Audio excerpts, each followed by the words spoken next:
Graça e paz. Amém.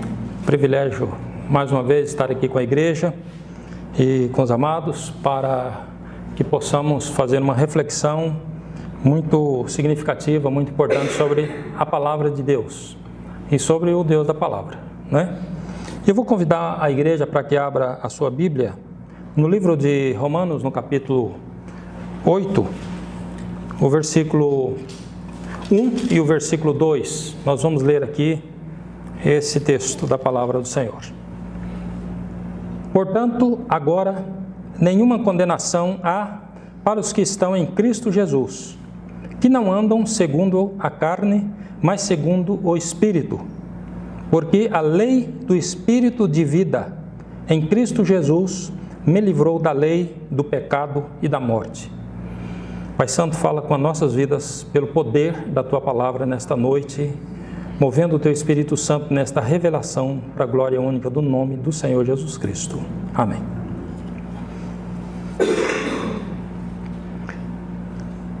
Nós temos esta palavra do Senhor aqui, e ela é uma palavra que apela para um ambiente de um tribunal. E ele vem dizendo assim: portanto, agora nenhuma condenação há para os que estão em Cristo Jesus, que não andam segundo a carne, mas segundo o Espírito. E aí ele vem falando, porque a lei do Espírito de vida em Cristo Jesus me livrou da lei do pecado e da morte. Nós encontramos aqui nesse texto da palavra do Senhor, este ambiente, um ambiente afeito a algumas pessoas, ambiente que muitas pessoas nunca entraram, né, fisicamente, mas nós encontramos esse local onde existe um apelo por justiça. Num tribunal se espera isso. O que se espera em um tribunal, a não ser a absolvição do inocente e a condenação do culpado? É que seja feita justiça. O tribunal é o local da justiça. Tribunal é o local onde nós não podemos ter sombra de dúvida quanto à questão da justiça ser feita. Lá nós temos o juiz, lá nós temos o advogado, lá nós temos o meirinho, lá nós temos as testemunhas, no tribunal encontra-se o réu e no tribunal tem as pessoas que vão lá para verificar, para assistir. Esse é a bancada de um tribunal. E aqui o apóstolo Paulo, ele vem tratando desse assunto para mostrar algo muito profundo na questão do ser humano. Ele vem tratando aqui para mostrar algo muito significativo da raça humana. Ele coloca aqui esse texto, inclusive o livro de Romanos todo, ele é um livro que trata com minúcia a respeito do Evangelho do Senhor Jesus Cristo, ou dessa providência do Pai, enviando Jesus Cristo para resgatar um homem perdido, um homem pecador, um homem transgressor, um homem que estava condenado ao fogo do inferno, e o Senhor Jesus Cristo vem para resgatar. E vem para resgatar, e nós encontramos esta obra de resgate, esta obra de remissão, esta obra de justificação, e esta obra ela é feita pelo Senhor Jesus Cristo. E aqui nós encontramos este ambiente.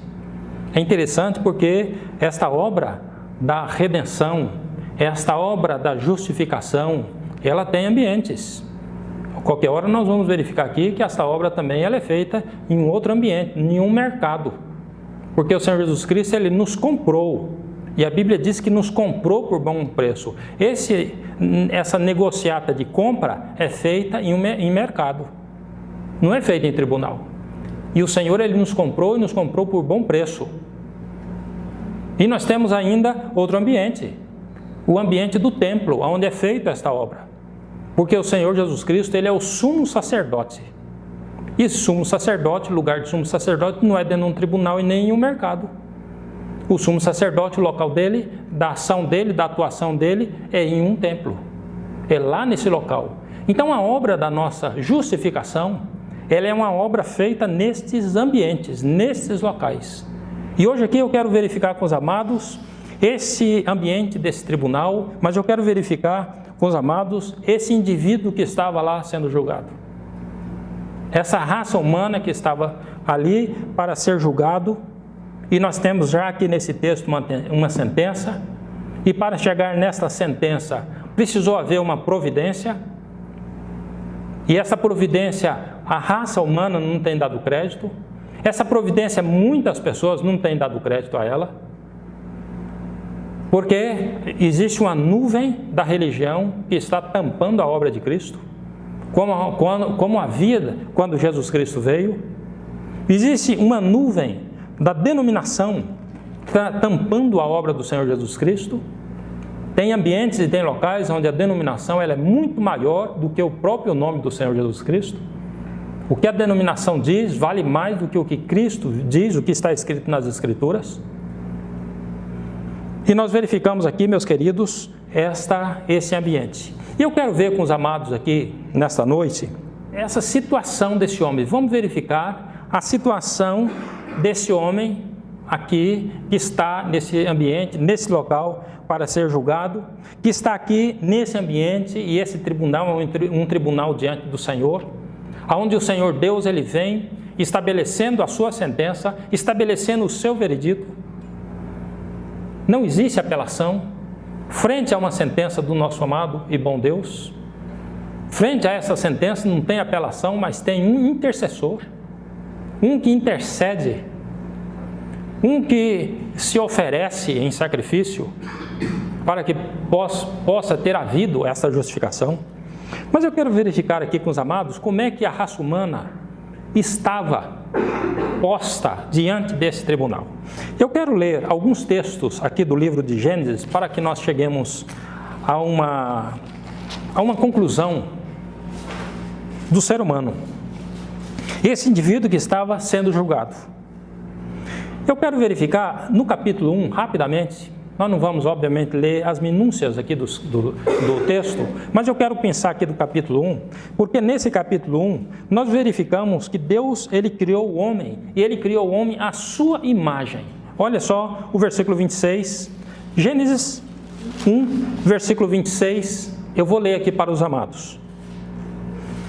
E disse Deus: façamos o homem à nossa imagem, conforme a nossa semelhança, e domine sobre os peixes do mar, e sobre as aves do céu, e sobre o gado, e sobre toda a terra, e sobre todo o réptil que se move sobre a terra. E criou Deus o homem à sua imagem. A imagem de Deus o criou, macho e fêmea os criou. Muito definido isso aqui. A palavra do Senhor ela vem mostrando que Deus criou o homem. Criou macho e criou fêmea. Essa aqui é a estrutura que o Senhor Deus estabeleceu lá no princípio e que vai perdurar até o final dos tempos. Essa estrutura ela não pode ser modificada, ela não pode ser mudada, ela não pode ser maculada. Essa estrutura foi Deus que fez, macho e fêmea. E nós verificamos que o Senhor Deus, quando cria o homem, ele criou o homem à sua imagem. Que coisa bendita! Você já pensou nisso, meus queridos? Um homem ser criado à imagem de Deus. Um homem que o Senhor Deus fez questão de colocar nele a sua imagem. Colocar nesse homem uma característica divina. O homem não foi simplesmente, obviamente, uma obra do acaso, e ele não foi simplesmente um barro formado lá e posto em pé e pronto. Não. O Senhor Deus, depois de ter feito aquele boneco de barro, o primeiro homem, ele construído ele meticulosamente. A gente fala assim, construir um boneco de barro, mas você pega uma célula e você vai estudar o que tem dentro de uma célula e você vai verificar com que meticulosidade Deus criou esse homem. E Deus soprou em seus narizes o fôlego de vida, em algumas traduções, o espírito de vida. E a Bíblia fala que esse homem ele se fez alma vivente. Esse homem ele nasceu e esse homem começou a se mover naquele jardim, e esse homem ele começou a ter um relacionamento com Deus, porque o Senhor Deus vinha pela viração do dia para conversar com esse homem, falava com esse homem. Que coisa maravilhosa, pensa nisso. Esse homem ele tinha ali um relacionamento com o Senhor Deus. Então, no capítulo 1, nós verificamos Deus criando o homem à sua imagem. A gente vê aqui que Deus tinha expectativa nesse homem. Deus, quando a gente lê no Novo Testamento que Deus amou o mundo de tal maneira que deu o seu único filho, para que todo aquele que nele crê não pereça, mas tenha a vida eterna, nós precisamos verificar o amor que Deus tem no coração dele por esse homem. Mas a gente verifica no capítulo 2, eu quero que os amados abrem no capítulo 2, Deus coloca esse homem que ele tinha criado no jardim, no Éden. A gente fala jardim do Éden, mas a ideia é jardim no Éden, né? Porque subentende que esse era o nome do planeta Terra nessa época. Então ele pega e ele coloca o homem em um jardim no Éden. E esse homem, ele começa então a viver em um local de delícia. Ele começa a viver em um local maravilhoso. Eu quero até ler aqui, no capítulo 2, versículo 15, 16 e 17, olha só, o Senhor Deus o coloca ali, mas ele coloca uma lei e estabelece essa lei ali. Veja bem. E tomou o Senhor Deus o homem, e o pôs no jardim do Éden, para o lavrar e o guardar. E ordenou o Senhor Deus ao homem, dizendo: de toda árvore do jardim comerás livremente, mas da árvore da ciência do bem e do mal, dela não comerás, porque no dia em que dela comeres, certamente morrerás. Então o Senhor Deus, ele pega esse homem e coloca esse homem no jardim do Éden, ou no Éden, um jardim de delícia, um local maravilhoso, um local onde o homem não precisava ficar suando para comer do produto da terra. Esse homem ele estava lá nesse local, e essa ideia aqui do capítulo 2, quando o Senhor Deus ele pega esse homem, coloca no jardim e ele dá uma lei para esse homem. E ele diz para esse homem: olha, você pode comer de toda a árvore que está no meio do jardim. Entretanto, a árvore que está no meio do jardim, a árvore da ciência, do bem e do mal, você dela não vai comer. Porque o dia que você comer, você vai morrer. O dia que você comer desse fruto, dessa árvore proibida, você vai começar a envelhecer. O homem não envelhecia até aqui então. E o homem então, ele viveu aqui com o Senhor por um período, e quando nós chegamos no capítulo 3, nós verificamos que o homem ele desobedece Deus e ele é expulso do jardim. A desobediência entrou no coração desse homem, porque ele foi incitado por Satanás. Ali, o diabo transfigurado em uma serpente, o Apocalipse, hoje o nosso querido amado irmão Marcos, nosso evangelista, pregando aqui na igreja, ele fez menção desse texto, dessa palavra lá do livro do Apocalipse, onde nós verificamos lá que Satanás, ele é a antiga serpente, essa aqui.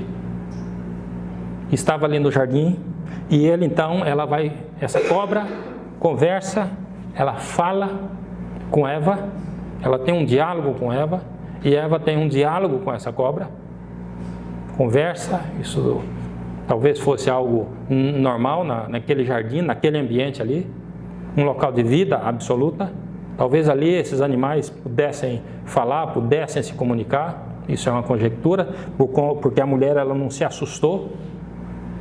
Você já pensou você falar para um cachorro, oi, e ele dizer, oi, tudo bem?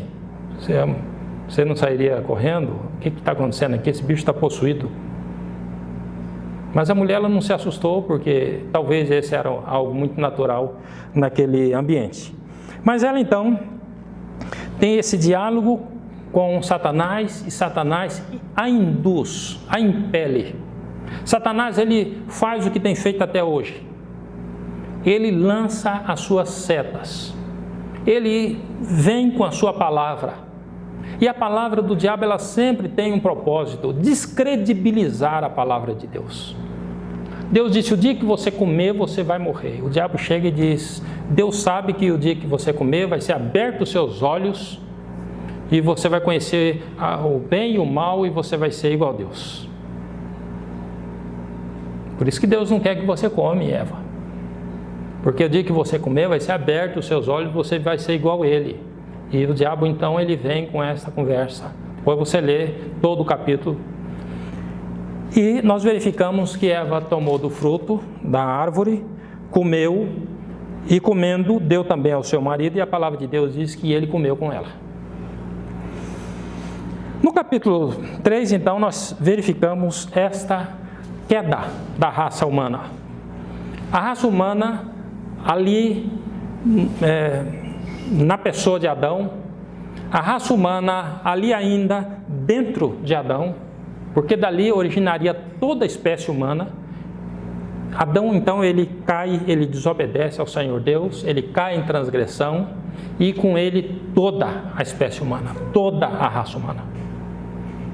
O homem hoje peca, ele peca não é porque ele comete um pecado aqui, ali, acolá. Ele peca porque ele tem uma natureza que o leva a pecar. Não é? Ele tem uma natureza que o leva a transgredir. O homem ele é pecador, não é porque ele comete pecado. Ele é pecador porque ele tem uma natureza que o leva a pecar. Ele possui uma natureza que o impele, que o induz. A pessoa diz, eu não queria, mas faz. Por que não queria, mas fez? Porque existe uma inclinação do seu coração, uma predisposição do seu coração a fazer o que não está adequado, o que desagrada a Deus. O que satisfaz o homem, o que satisfaz a carne. E o homem, então, ele transgride. E ele pecou e ele transgrediu. Nós verificamos no capítulo 5, estou verificando isso aqui bem rapidamente com os amados, só para situar a posição desse homem lá do tribunal, a posição desse homem que está ali naquela situação. No capítulo 5, nós temos aqui essa figura de Adão, né? Ele então gera um filho. E eu quero que você verifique com atenção esta palavra do capítulo 5, o versículo 3, que diz assim: E Adão viveu 130 anos e gerou um filho, à sua semelhança, conforme a sua imagem, e chamou o seu nome Sete.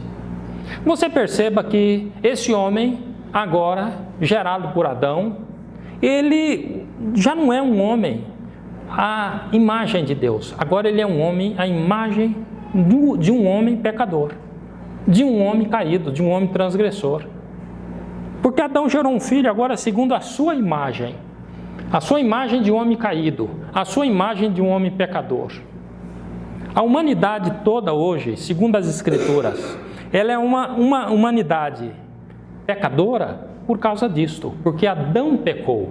E o pecado ele vem passando de pai para filho, ele é hereditário. Vem desde o começo. Hoje o homem ele deixou de ser essa imagem do Senhor Deus para se tornar a imagem de Adão. Nós não vamos ver isso aqui hoje, mas na Bíblia, o Senhor Jesus, ele é chamado ali de o último Adão. Porque o primeiro Adão foi esse e ele é o último.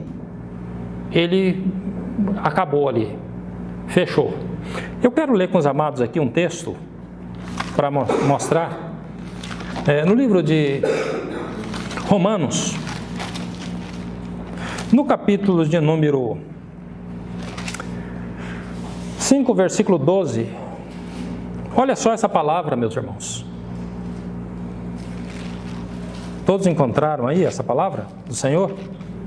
Pelo que, como por um homem entrou o pecado no mundo, por um homem entrou o pecado no mundo, e pelo pecado a morte. Assim também a morte passou a todos os homens, por isso que todos pecaram.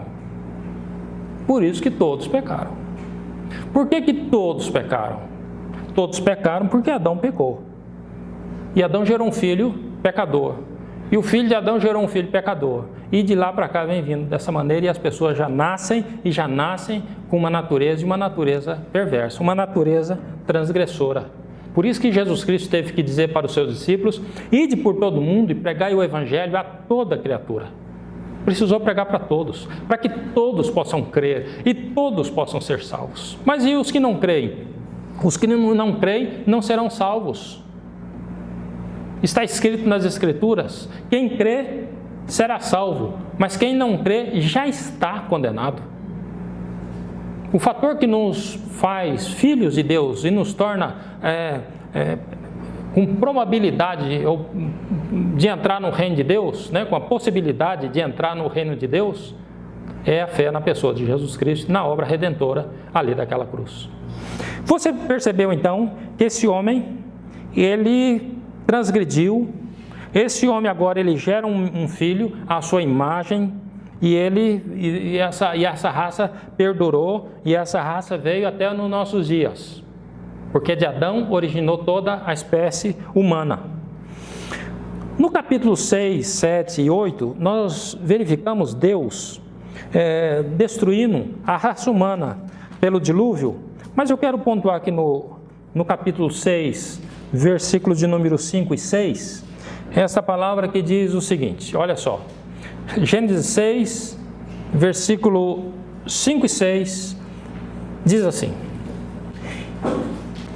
E viu o Senhor que a maldade do homem se multiplicara sobre a terra, e que toda imaginação dos pensamentos de seu coração era só má continuamente. Então arrependeu-se o Senhor de haver feito o homem sobre a terra, e pesou-lhe em teu coração. E disse o Senhor: Destruirei de sobre a face da terra o homem que criei, desde o homem até o animal, até o réptil e até a ave dos céus, porque me arrependo de os haver feito. Aqui nós encontramos na sequência o dilúvio. O Senhor manda Noé fazer a arca, e depois da arca vem o dilúvio e destrói toda essa raça humana, porque essa raça humana, ela tinha uma natureza perversa.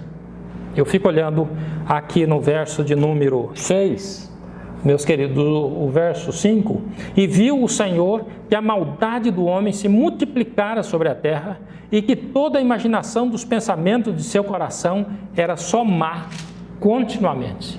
A maldade do coração do homem, ela era quanto mais. Era uma maldade contínua, era uma maldade permanente. E depois do dilúvio, quando a arca pousou no Monte Ararat, que Noé sai da arca, pega o cordeiro, faz a oferta ao Senhor, sobe aquela fumaça do holocausto, e o Senhor cheira. E a palavra narra o que ele disse na sequência. O capítulo de Gênesis 8, versículo 21 diz assim: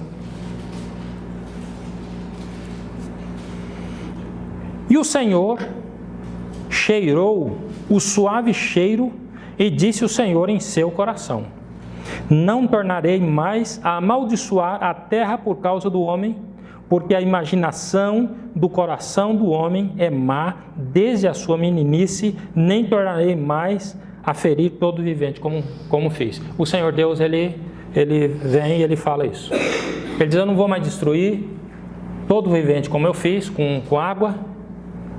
E ele explicou por quê. Porque a imaginação do coração do homem é má desde a sua meninice. Desde que o homem nasce, ele tem um coração predisposto a não crer no Senhor Deus.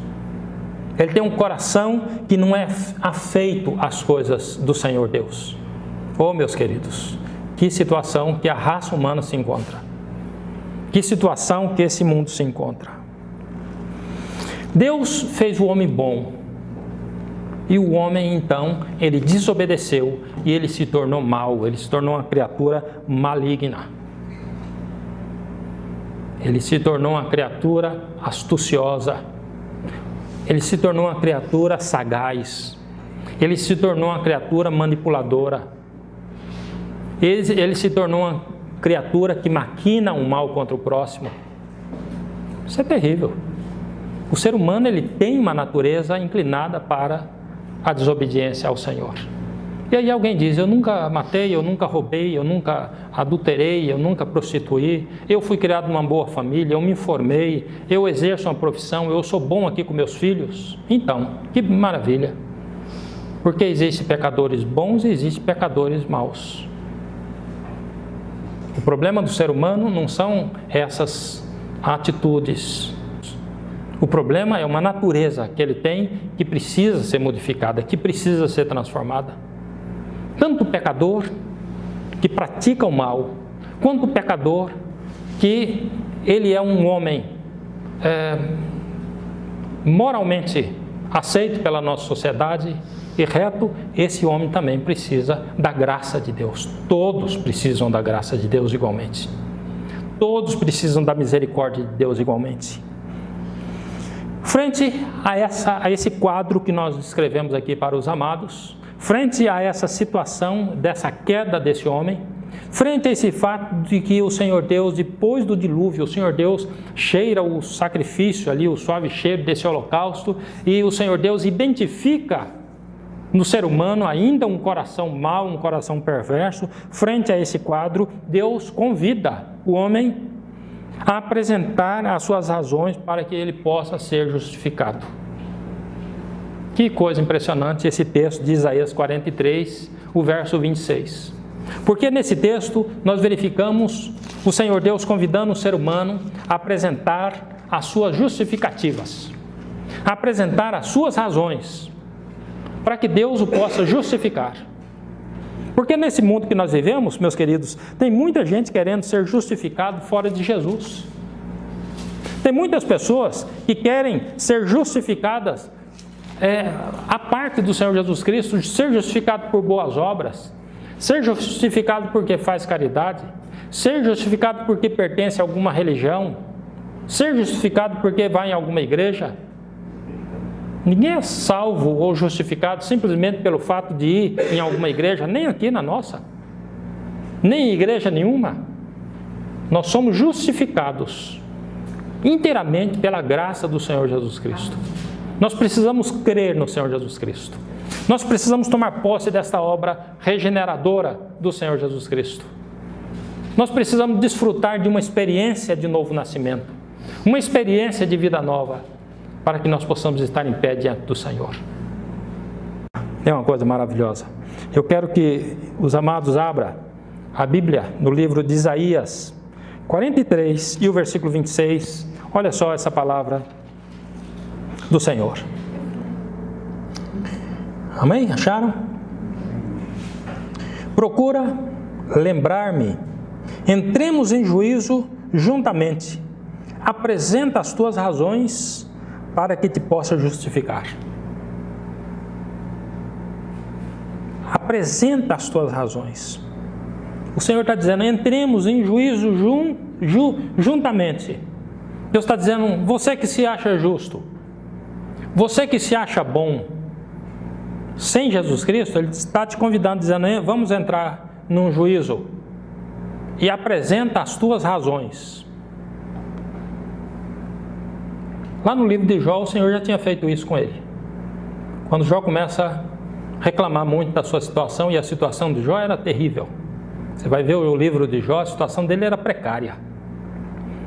A carne dele foi gretada, ele tinha dores artroses, ele tinha feridas pelo corpo todo, ele era terrível, ele sentava em cinza no lixão da cidade, ninguém queria ficar perto de Jó porque ele fedia, e ele é colocado ali alguns amigos para estar conversando com ele, para estar consolando ele naquela situação, para falar de Deus para ele, porque uma pessoa quando está numa situação difícil, o Senhor envia as pessoas para falar dele, porque a única pessoa que pode tirar a pessoa de uma situação daquela que Jó estava, ou de uma situação que talvez essa que você esteja, é Deus, só Deus pode tirar. E aquelas pessoas foram colocadas ali para falar de Deus para Jó. Jó, ele vivia numa situação terrível, mas Jó, por aquela situação, Deus tratou com uma questão na vida de Jó, que era a justiça própria. Lá no final do livro, no capítulo 42, nós verificamos ele reconhecendo, dizendo, olha, eu te conhecia de ouvir falar, mas agora os meus olhos te veem. Eu conhecia um Deus da religião, eu conhecia um Deus que as pessoas falam por aí, mas agora os meus olhos te veem. Ele está dizendo, eu tenho agora uma experiência com o Senhor. E aqui nós verificamos, nesse texto aqui, mas lá no livro de Jó, lá pelo capítulo 38, nós verificamos o Senhor Deus dizendo: cinge os teus lombos, eu te perguntarei e você me responderá. Olha que coisa. Deus fala para Jó: eu vou te perguntar e você vai me responder. E Deus começa a perguntar para Jó. E como é que vai responder? Deus pergunta para ele: onde você estava quando eu coloquei os fundamentos da terra? Quando eu estendi os luminares? Onde você estava quando eu formei os ossos do Belmonte? Onde você estava? E aí começa. Jó chega depois do inquirimento, dizendo: eu não sou, quem que sou eu, né? Estou conjecturando aqui, mas ele diz: quem sou eu? Pó da terra.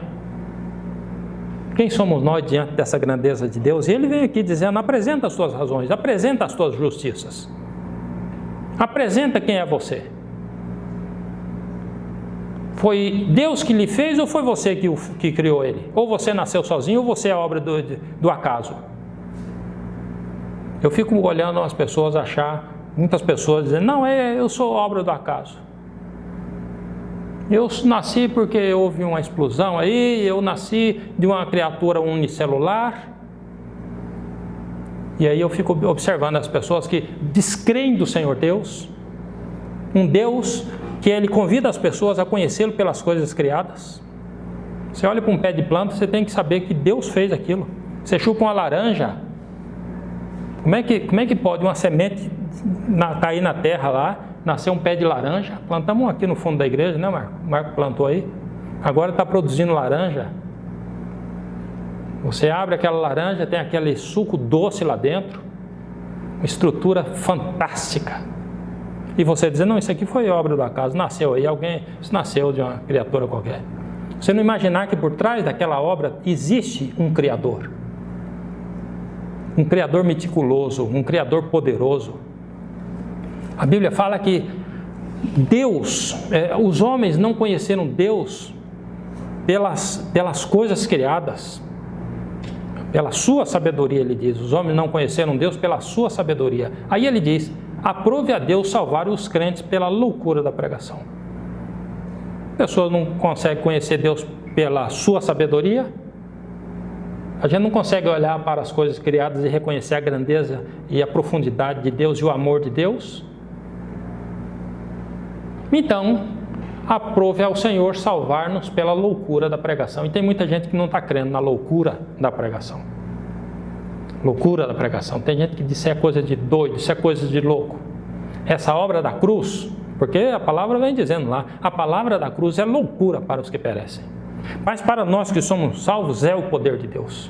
Esta palavra da cruz, que é loucura para os que perecem, é loucura.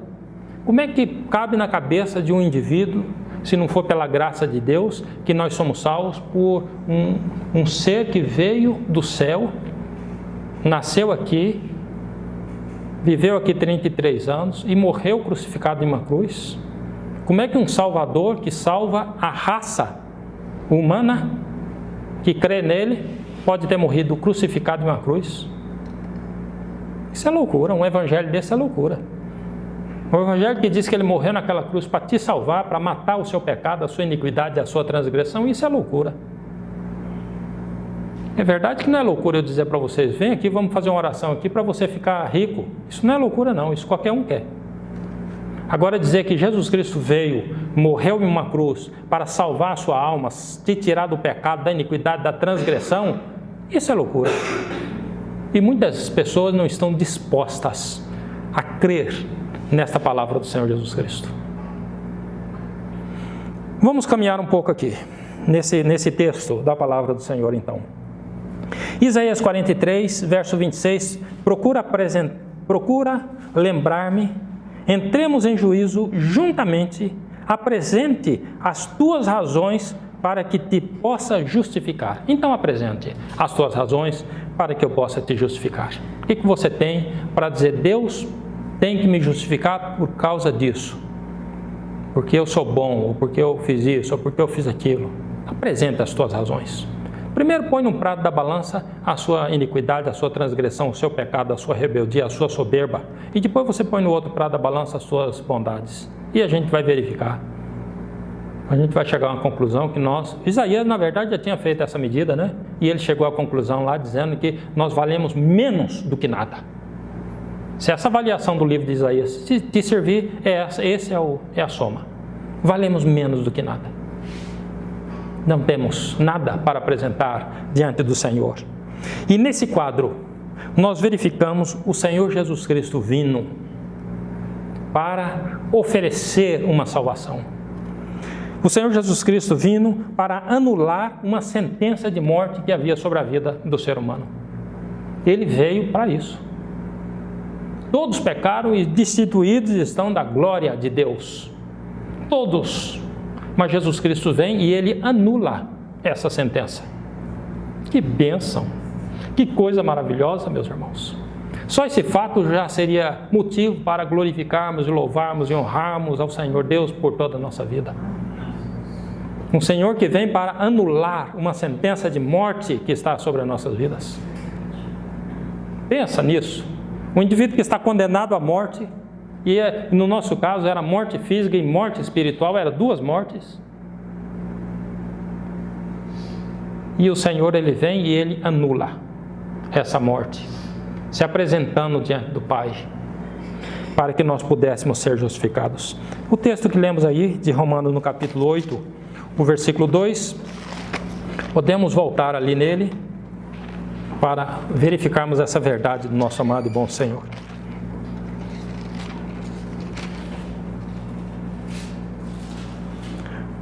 Porque a lei do Espírito de vida em Cristo Jesus me livrou da lei do pecado e da morte. Aleluia.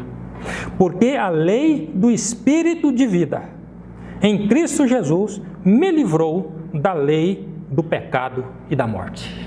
Glória a Deus. Aleluia. A lei do Espírito de vida. Tem uma lei aqui estabelecida. Essa lei anulou a lei do pecado e da morte. Maravilha. Glória a Deus. Aleluia. Porque o Senhor Jesus Cristo nos concedeu esta bênção. Nos concedeu esta salvação. Nos concedeu vida eterna. Vida eterna. Você não tem só mais 20, 30, 40, 50, 60 anos para viver. 100 anos para viver. Não, agora você tem uma vida e uma vida eterna que o Senhor Jesus Cristo lhe concedeu, lhe deu gratuitamente. Eu quero verificar ainda uns dois textos para que nós oremos ao Pai. Romanos no capítulo 8, verso 5 e 6, a palavra do Senhor, ela diz o seguinte: porque os que são de Cristo, vamos ler novamente. Porque os que são segundo a carne, inclinam-se para as coisas da carne, mas os que são segundo o Espírito, para as coisas do Espírito. Porque a inclinação da carne é morte, mas a inclinação do Espírito é vida e paz. Aleluia. Essa lei do Espírito de vida em Cristo Jesus, que me livrou da lei do pecado e da morte, essa lei do Espírito de vida, agora ele me desinclina. Eu estou lá inclinado para o pecado e para a morte, e a lei do Espírito de vida me desinclina e me inclina para a vida e para a paz. O cristão hoje ele tem vida e ele tem paz. Tem vida e tem sossego. Não tem nada melhor nesse mundo aqui do que ter paz. E o Senhor nos concede, pela pessoa de Jesus Cristo, paz. E nos concede vida. Tem gente que está aí na morte, mas Jesus vem para dar vida. Tem pessoa que não tem expectativa nesse mundo. Tem gente até que já ganhou muito dinheiro, mas não consegue achar paz. Dia desse eu vi até um relato na internet de uma pessoa famosa, dizendo que ele tinha bastante dinheiro, fez muitas coisas que gostaria de ter feito, mas não achou paz.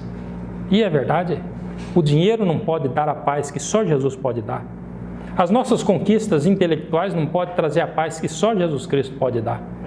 Nós precisamos do Senhor Jesus Cristo, porque Jesus Cristo ele veio para anular a morte que havia na vida do homem. Mas tem muita gente vivendo está morto, porque está no pecado, na iniquidade, na transgressão e está distante de Deus. Que o Senhor o leve a crer na sua palavra para que você possa desfrutar pessoalmente dessa vida que o Senhor tem para oferecer para todos aqueles que creem. Eu quero ler o último versículo no livro de 1 João. 1 João no capítulo de número 5.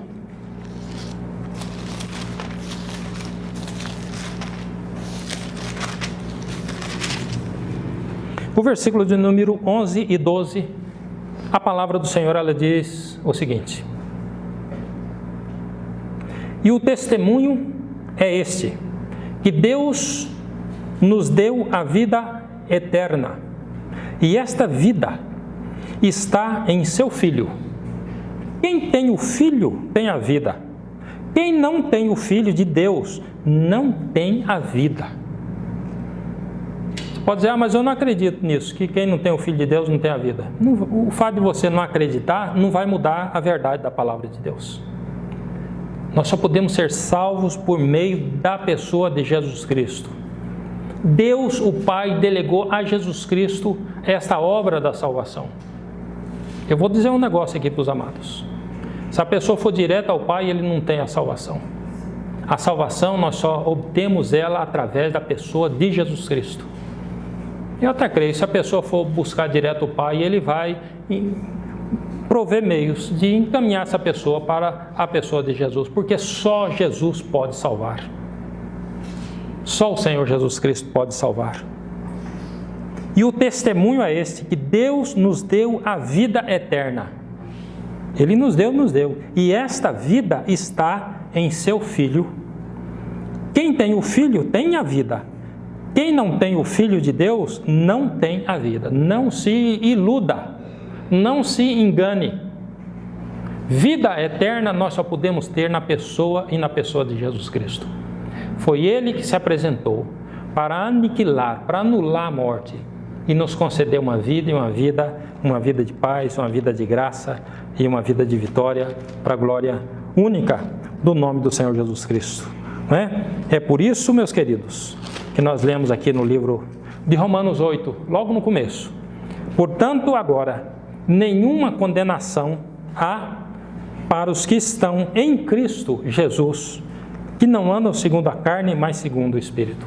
Não existe mais condenação. Que condenação? Essa condenação da morte, desse homem que estava condenado à morte, o Senhor Jesus Cristo vem e Ele anula a morte. E aí a palavra do Senhor relata, nenhuma condenação há para os que estão em Cristo Jesus.